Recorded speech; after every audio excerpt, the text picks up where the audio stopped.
Olá pessoal, todo mundo bem? Aqui é o professor Felipe e, bem, nessa semana agora nós vamos fazer uma revisão, né? Porque é, na nossa próxima semana, né, no dia 14, a partir do dia 14, nós teremos as verificações de aprendizagem, certo? Então hoje nós vamos fazer então a revisão de todos os conteúdos que nós já vimos, né, nesse segundo semestre. O primeiro deles foi trigonometria no triângulo retângulo, né? Fazendo uma revisão ainda do primeiro semestre. Depois nós vimos lei dos senos e lei dos cossenos, que é a continuação do conteúdo de trigonometria, né, do assunto trigonometria. Depois nós vimos, né, princípio fundamental da contagem, é, depois permutação, né, e fatorial de um número.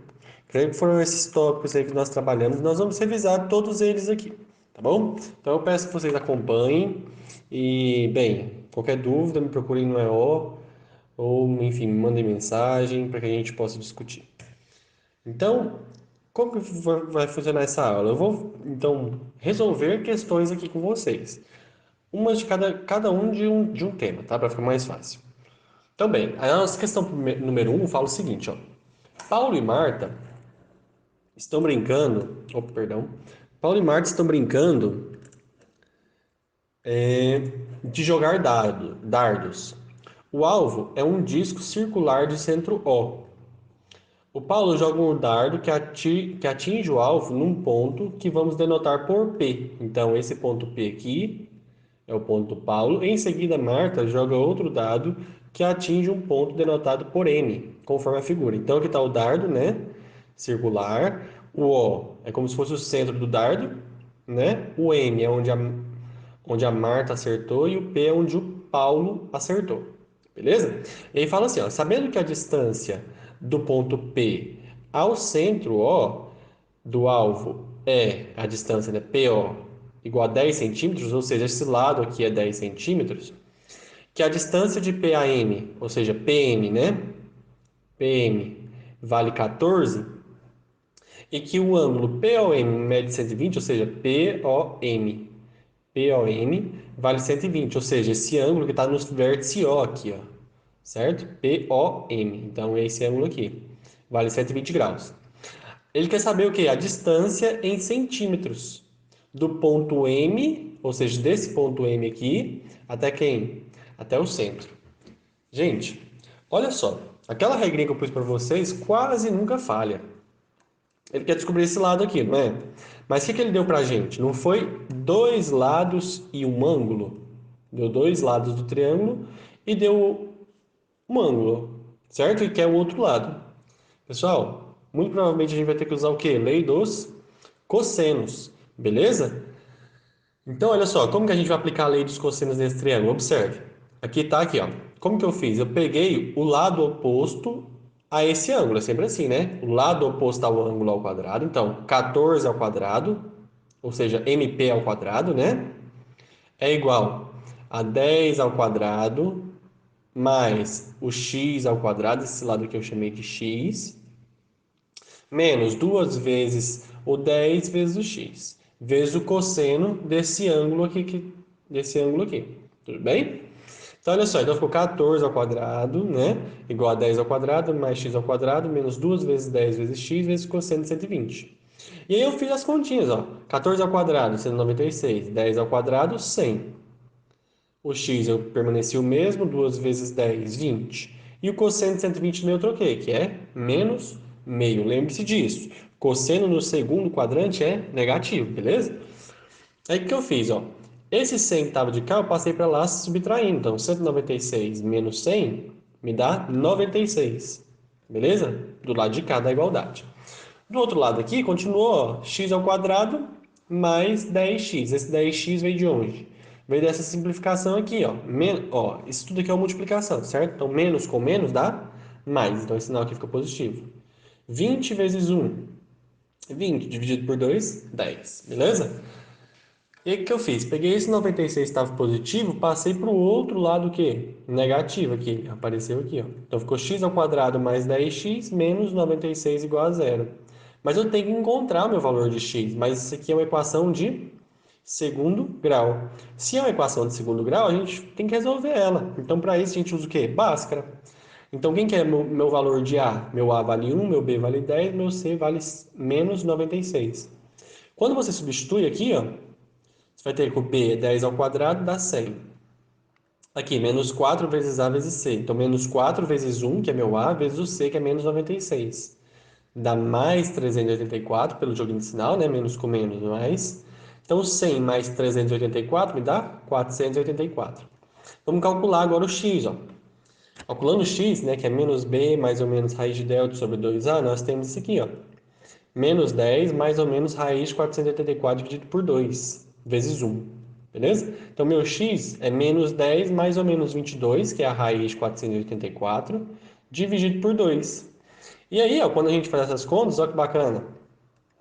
Eu vou ter, ó, meu x1' vai ser menos 10 mais 22 é 12 positivo, dividido por 2. Então, 12 dividido por 2 é 6. Beleza? Então, esse resultado aqui, beleza, deu 6 centímetros. E o outro, vamos ver se funciona o outro também para nós? O outro deu menos 32, né? Porque ficou menos 10 com menos 22, menos 32. Dividido por 2, menos 16. Esse resultado serve para nós? Não, por quê? Porque a gente está trabalhando com medida.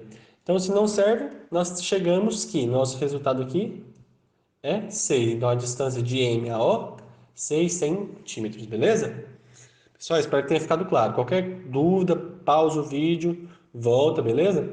Vamos para a questão 2? A questão 2, eu trouxe uma questão de lei dos senos, agora para a gente ver qual que é a diferença.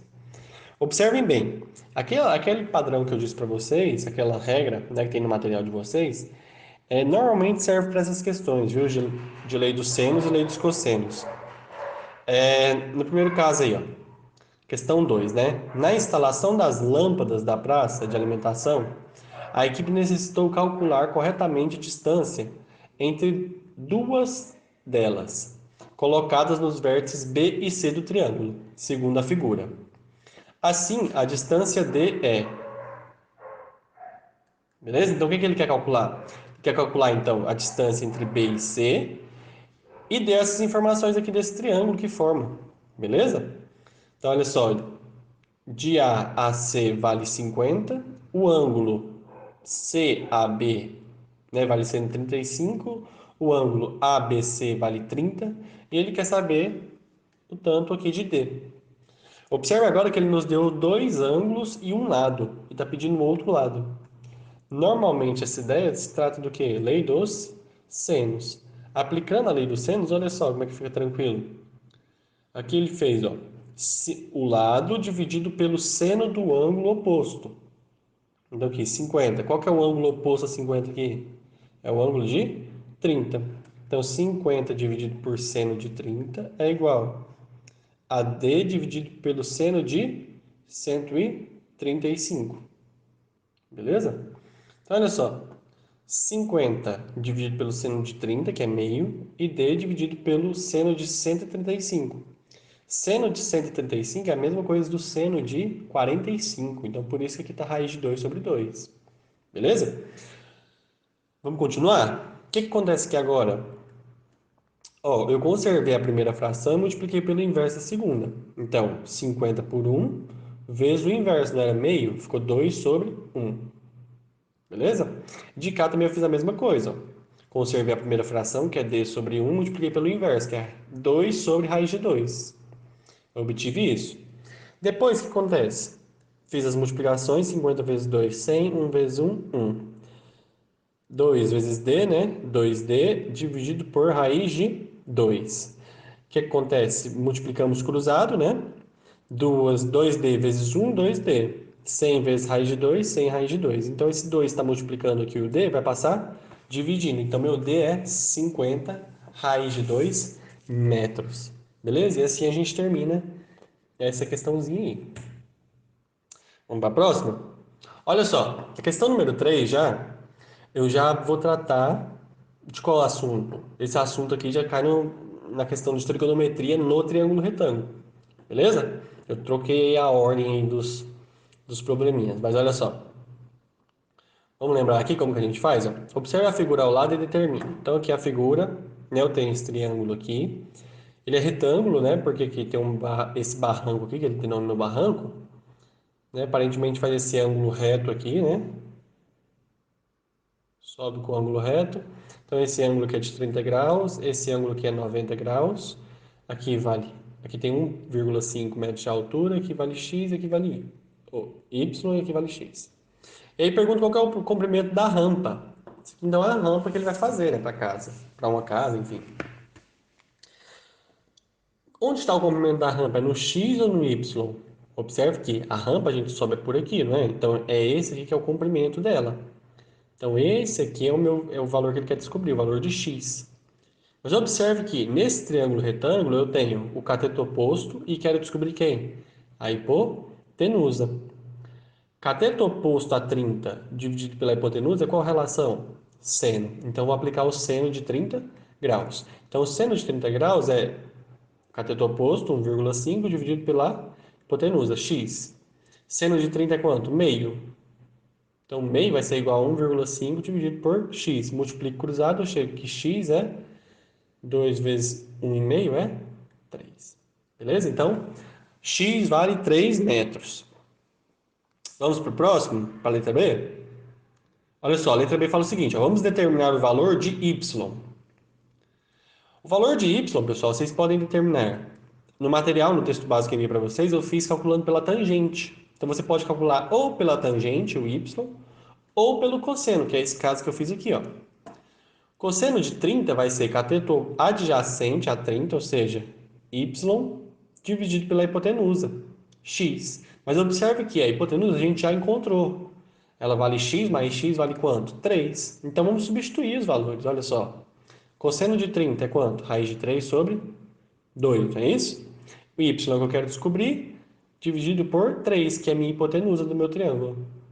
Multiplicando esses valores cruzados, ó, 2y é igual a 3 raiz de 3. Esse 2 está multiplicando o y, passa dividindo.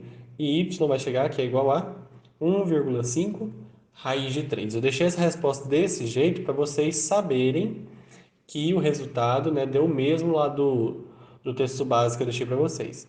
Poderiam também ter deixado na forma de fração, não tem problema. Chegando aqui já está totalmente correta a resposta, tudo bem? Vamos para a nossa quarta questão, pessoal. Bem, a quarta questão já entra no outro assunto nosso, que é princípio fundamental da contagem, beleza? Princípio fundamental da contagem, a gente tem que ficar bem atento às opções, aos enunciados, para entender bem o que ele está pedindo para a gente. Olha só que bacana essa questão. Inclusive está no material de vocês, mas essa que eu resolvi dar uma modificada nela, só para vocês terem mais um tipo de questão para tomarem como base, beleza? Então, olha só, quantos são números pares, os números pares, né, que faltou os, perdão. Quantos são os números pares de três algarismos e começados por um algarismo par? Então, ele quer número par. O que é número par? Número par é número terminado em 0, 2, 4, 6 e 8. Não é isso? Esse é o número par. Número de três algarismos que tem. Número de três algarismos é que tem uma casa de dezena, uma casa de unidade e uma casa de centena. Beleza? Que tem essas três casas aqui, nessa ordem. Centena, dezena, unidade. E por fim, ele quer que começa por algarismo par. Ou seja, tem que começar por números pares. Beleza? Então, olha só. Observe o seguinte, vamos pensar então em cada casa e ver as possibilidades possíveis. Esse exercício de princípio fundamental da contagem é sempre bom vocês fazerem assim, analisarem os casos, tá bom? Então, olha só. Para eu montar então o número de três algarismos, eu preciso de escolher então cada algarismo que vai ficar em cada casa. Na casa da centena, na casa da dezena e na casa da unidade. Mas notem que, ó, na casa da centena, ele falou que é o quê? O número tem que começar por um algarismo par. Se tem que começar por um algarismo par, se tem que começar por um algarismo par, quais são os algarismos possíveis que podem entrar aqui? Observe que o zero pode entrar? Não, porque se que for zero, o número é só de dois algarismos. Então não pode o zero. Pode o 1? Também não, porque ele é ímpar. Pode o 2? Pode. Então tá aqui. Pode o 3? Não. Pode o 4? Sim, porque ele é par. Pode o 5? Não, porque é ímpar. Pode o 6? Pode o 7? Também não, porque é ímpar. Pode o 8? E pode o 9? Também não, porque é ímpar. Beleza? Então aqui são os pares, todos os algarismos pares, tirando quem? O zero. Beleza? Então, quantas são as possibilidades aqui na centena? São 4 possibilidades, então eu coloco aqui. Na dezena são quantas? Ele falou de alguma restrição da dezena? Não, né? São números pares de 3 algarismos, né? E começado por algarismo par. Então, na casa da dezena não tem nenhuma restrição. Eu posso usar o zero aqui na dezena? Posso. Por exemplo, o número 405 é um número, né, de 3 algarismos. Ou 406, por exemplo. É um número de 3 algarismos par. Beleza? Que é o que ele quer aqui. Então, olha só. Então, aqui na dezena, eu posso escolher qualquer número. Qualquer algarismo, né, na verdade. Então, ó, pode ser de 0 a 9. Então, quantas possibilidades eu tenho aqui? Se a gente contar, dá 10 possibilidades, ok? Então, aqui na casa das dezenas, eu coloquei os 10 algarismos possíveis de colocar aqui, do 0 ao 9. E, por fim, na casa da unidade, são quantas possibilidades? Observe que os números têm que ser par. Então, se é par, tem que terminar em quais números? 0, 2, 4, 6 e 8. Qualquer número diferente desse não serve aqui. Então, 0, 2, 4, 6 e 8 são quantas possibilidades? São 5. Fazendo a multiplicação de todos esses números aqui, 4 vezes 10, 40 vezes 5, me dá 200 números pares de 3 algarismos que começam com um algarismo par. Belezinha? Pessoal, se estiver difícil aí, volta um pouquinho, tá? Para vocês verem, olharem de novo. Tá bom? Bem, vamos para a nossa última questãozinha aqui dessa revisãozinha nossa. Eu espero que, enfim, possa ter ajudado a esclarecer algumas dúvidas. Qualquer coisa vocês voltem, tá bom? Nos outros vídeos, das outras matérias, para vocês revisarem. É importante isso. Porque em um vídeo só é difícil sintetizar tudo bem? Então, olha só. Tomando como base a palavra UFPEL, né? UFPEL, resolva as questões a seguir. Ó, então a primeira letra aqui fala assim, ó, quantos anagramas podem ser formados de modo que as vogais estejam sempre juntas? Ou seja, as vogais, então, por exemplo, U e E tem que ficar sempre junto. Ou pode também ficar junto, E e U, tudo bem? Aí ele não fixou a ordem, então a gente tem que contar as palavras que começam com U e E, né?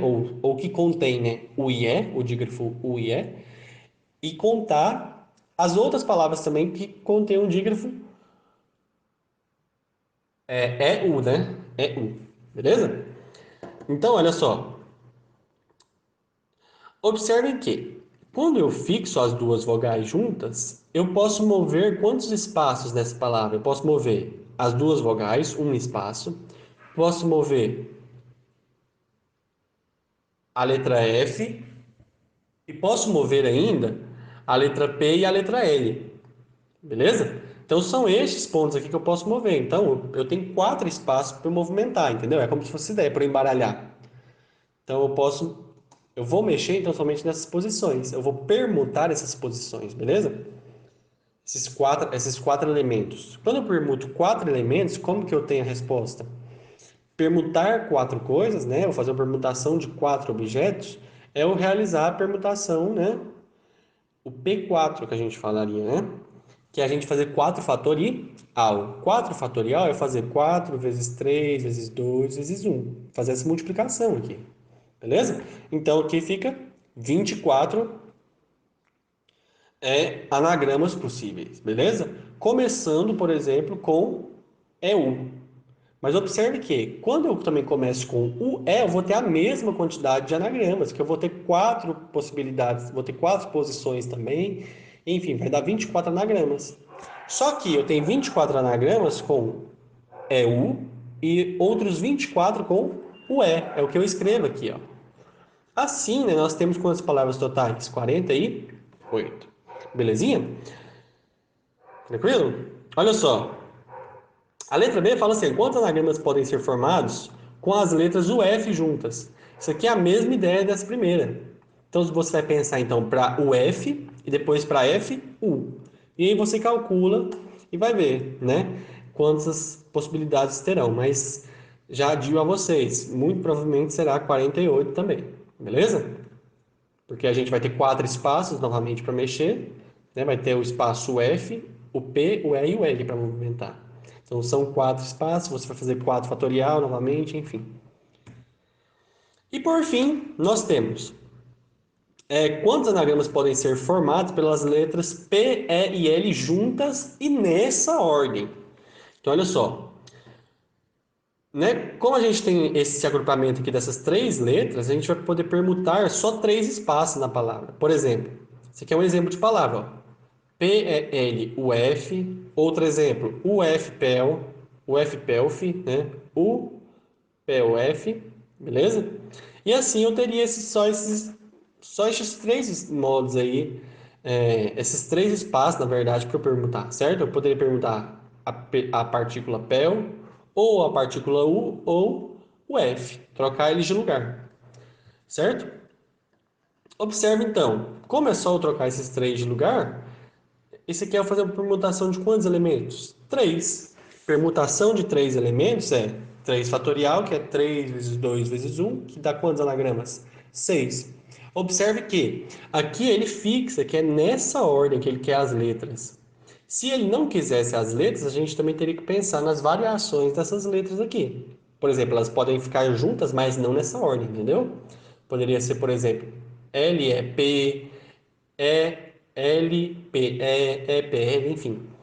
Aí a gente teria as outras variações. Mas como aqui ele falou que é nessa ordem, o exercício então termina neste ponto aqui. Belezinha? Eu espero ter ajudado vocês e, bem, espero que possa ter contribuído mais uma vez. Um abraço e até a próxima, pessoal.